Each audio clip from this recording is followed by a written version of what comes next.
Boa noite, alunos. Hoje nós vamos continuar a relação de choque elétrico que nós tínhamos visto anteriormente o feriado, tá? E aqui eu trouxe para vocês dois temas muito importantes. O primeiro deles é a tensão de toque. O que significa isso na prática? Eu vou contar para vocês na prática, depois a gente vê as partes técnicas, tá? A tensão de toque, ela é, infelizmente, um choque elétrico que uma pessoa leva ao tocar algum objeto que esteja aí passando corrente elétrica, tá? Um exemplo muito comum é máquina de lavar roupas, tá? Infelizmente, alguns casos aqui no Campos Gerais, ano passado aconteceu em relação a isso, de uma senhora que foi eletrocutada quando a máquina de lavar dela estava com um problema aí de parte elétrica, estava dissipando corrente elétrica e ela tocou na carcaça da máquina e colocou a mão dentro d'água, tá? Então ela levou ali uma tensão sobre o corpo dela, gerando uma corrente elétrica em relação à carga que estava ao redor da máquina, tá? Isso influencia devido a que tipo de material é a carcaça, principalmente em máquinas de lavar antigas, que são metálicas, né?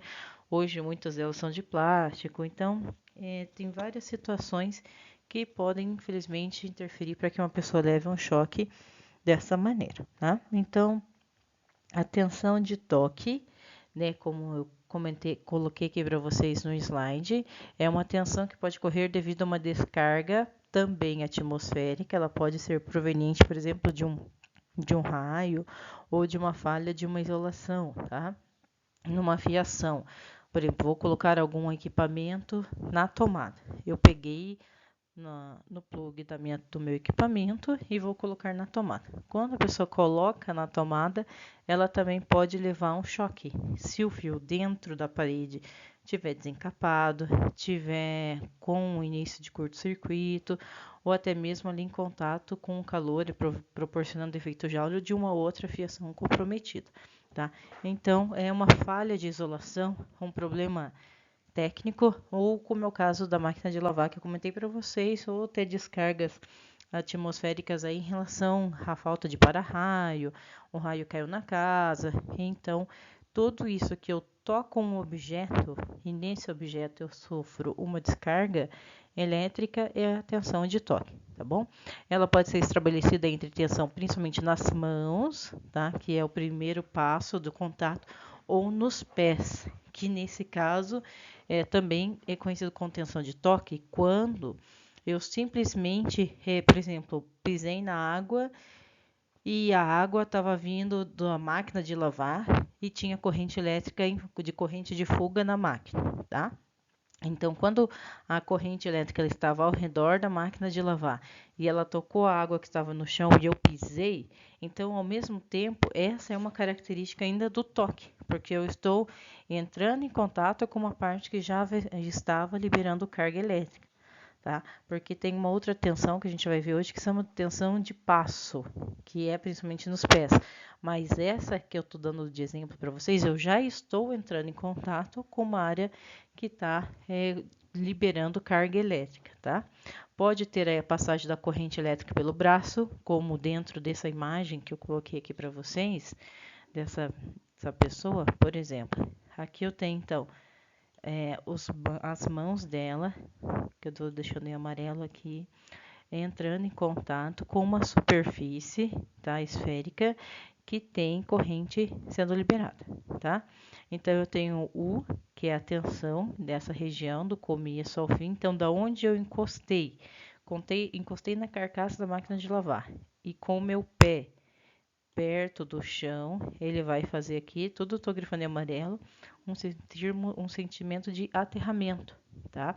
Então, a corrente, ela passa por dentro da pessoa, por onde eu deixei aqui em vermelho, ok? Ela passa por dentro da pessoa, pelos braços, nesse caso aqui, que é onde ela entrou em contato, e vai para a terra, tá? Vai para a terra. Por isso que a gente sente esse impulso, tá? Esse símbolo aqui que nós temos no meio dessa circunferência, ela está simbolizando aqui da parte elétrica, que ali tem corrente e tem tensão, tá ok? Então, ela passa pelos braços, passa pelo tronco, pelas pernas, e tem aí uma duração e intensidade conforme a corrente que a pessoa tem, a tensão que a pessoa tem, se é 127, se é 220, tá? E o tempo que ela vai ficar ali sofrendo esse choque, ela vai dar problema cardíaco, que é a fibrilação cardíaca, causa queimaduras, que podem ser primeiro, segundo ou terceiro grau, depende da intensidade da corrente, do tempo de exposição, tá? Para caracterizar isso, e outras lesões, inclusive o óbito, tá? Quando ocorrem tipos de descarga elétrica no nosso organismo dessa maneira. A outra que eu falei aqui para vocês é a tensão de passo. Tensão de passo. Como o próprio nome já diz, ela se refere a um passo nosso, um passo que a gente considera aqui de 1 metro, tá? As partes grifadas aqui que eu estou deixando para vocês. 1 metro. Então, eu vou entrar aqui numa região que a gente fala, vamos dizer que eu estou andando perto da praia, tá? Um exemplo, o que é tensão exatamente de passo? É esse exemplo que vocês já viram até na televisão. Estou andando na praia, na areia da praia, num dia chuvoso, tá? E cai um raio na água do mar, na água do mar. Esse raio, ele se propaga com a carga que estava nesse raio, desculpa, ele se propaga com uma velocidade muito rápida e ele atinge a areia. Quando eu dou um passo, que é aproximadamente aí 1 metro, a distância do primeiro pé com o segundo, ou da perna direita com a esquerda, da esquerda com a direita, quando dá essa diferença de 1 metro entre uma ou outra, ou pode ser até menos, tá? Em média, a gente fala tensão de passo porque ela é em média 1 metro, o cálculo dela é 1 metro, mas se ela pode ser um pouquinho maior ou um pouquinho menor, tá? Como eu estou grifando aqui para vocês, ó, eu tenho aqui em vermelho um passo, tá? Um passo. Então, é uma distância entre uma perna e outra, tá? Essa corrente, ela passa de um pé para o outro. Eu faço um campo, eu faço uma malha, que a gente fala de elétrons, entre uma perna e outra, entre um pé e outro. E isso, então, dessa diferença de um passo e 1 metro, é o que a gente fala tensão de passo.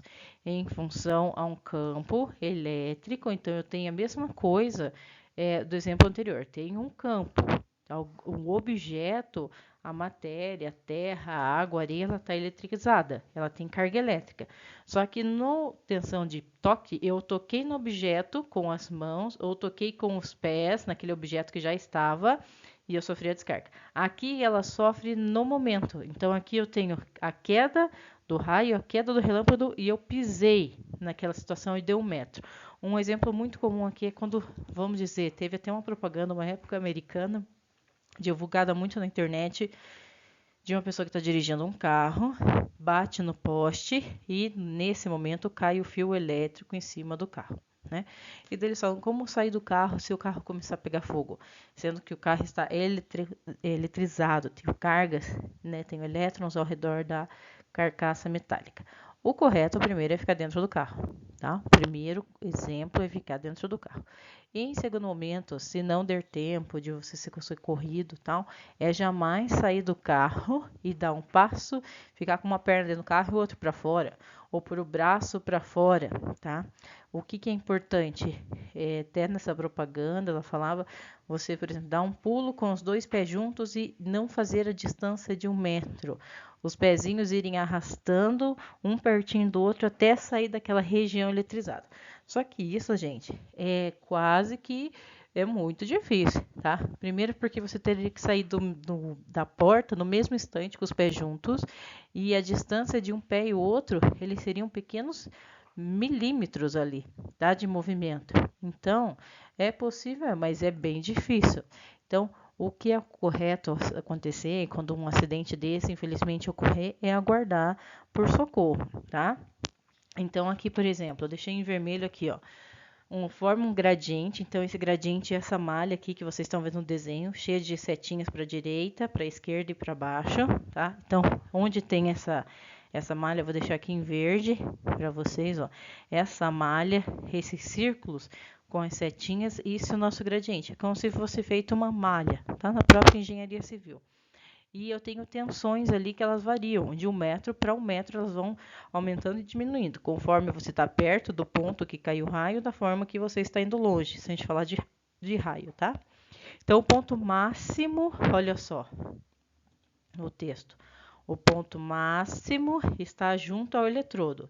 O eletrodo é essa barra aqui em amarelo, que que eu circulo para vocês, ele é o ponto máximo e o ponto mínimo é conforme se afasta. Então, aqui, por exemplo, onde a pessoa está, já é o ponto mínimo, tá? É o ponto mínimo onde eu tenho menor quantidades aqui de eletrodos de tensão, tá? Se a pessoa estiver em pé em qualquer ponto onde há essa distribuição, entre seus pés haverá uma diferença. Então, a diferença de potencial, a diferença de um ponto mais forte de um ponto mais fraco entre o metro, é isso que faz com que ela sofra essa descarga, tá? E essa corrente elétrica, ela passa para o corpo e causa os menos malefícios que a tensão de toque. Tá? As duas podem ser fatais e as duas deixam sequelas. Depende aí de condições físicas, orgânicas da pessoa e da situação. Tá bom? Aqui então nós temos todas essas informações. Eu estou tirando da NBR 5410. Quem quiser baixar a norma, pode baixar. Nós não vamos usar todas as partes agora. A gente vai com ela do decorrer do ano inteiro, estudando a norma e as especificações dessa norma, tá? E ela fala aqui, partes vivas e perigosas. Partes vivas é tudo aquilo que conduz corrente elétrica. Elas não devem ser acessíveis, tá? Eu tenho que ter elas isoladas, eu devo manter a segurança delas. Massas ou partes condutivas. Massas seria em relação ao equipamento, da onde está vindo, da máquina elétrica, do disjuntor. Então, isso é massa e parte condutiva que a norma traz, tá? Todas elas oferecem perigo, tá? E aqui é o conteúdo da próxima aula que nós vamos ver, que é proteção básica, que é contra contatos diretos, que é justamente para prever o não toque dessas superfícies, ou prever como eu posso identificar a corrente elétrica nessa região para não correr um risco, ou como evitar um acidente elétrico, e a proteção supletiva, que é contatos indiretos, é a proteção, por exemplo, eu preciso fazer manutenção no quadro de distribuição. Como fazer com maneira correta? Quais são os EPIs necessários? Tá? E na sequência aqui eu vou trazer um exercício de um professor explicando para vocês como que se dá essa questão da tensão de toque e tensão de passo para reformular aí e para trazer aí para a gente facilitar na assimilação do conteúdo. Obrigada, pessoal. Até logo.